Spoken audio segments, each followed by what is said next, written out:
চট্টগ্রামে চলছে বাংলাদেশ ও যুক্তরাষ্ট্র বিমান বাহিনীর যৌথ মহড়া।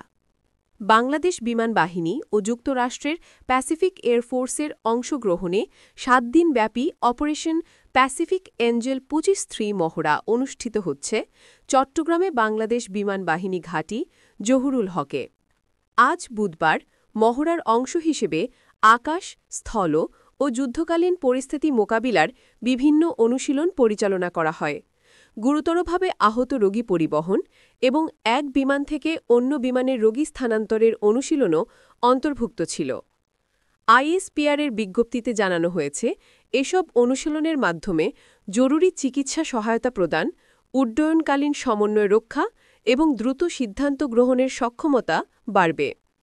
এছাড়া অনুসন্ধান ও উদ্ধার কার্যক্রম পরিচালনা করা হচ্ছে, যার মাধ্যমে দুর্ঘটনা, প্রতিকূল আবহাওয়া কিংবা যুদ্ধক্ষেত্রে আহতদের দ্রুত উদ্ধার করার কৌশলও অনুশীলন করা হচ্ছে। স্থলভাগে রয়েছে কমব্যাট ট্র্যাকিং এবং সার্ভাইভাল এক্সারসাইজ।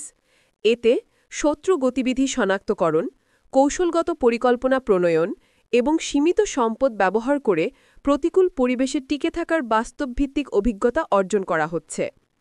অংশগ্রহণকারী বাহিনীর যৌথ অনুশীলনের ফলে ভবিষ্যতে সংকটকালীন পরিস্থিতি এবং যুদ্ধকালীন অভিযানে একযোগে কাজ করার সক্ষমতা বহুগুণ বৃদ্ধি পাবে বলে জানিয়েছে আইএসপি। এই অনুশীলনের মাধ্যমে আমাদের বাহিনীগুলোর যে সংকটকালীন সময় যদি আসে কখনো এবং দুর্যোগপূর্ণ সময়ে যৌথভাবে কাজ করার সক্ষমতা বহুগুণে বৃদ্ধি পাবে।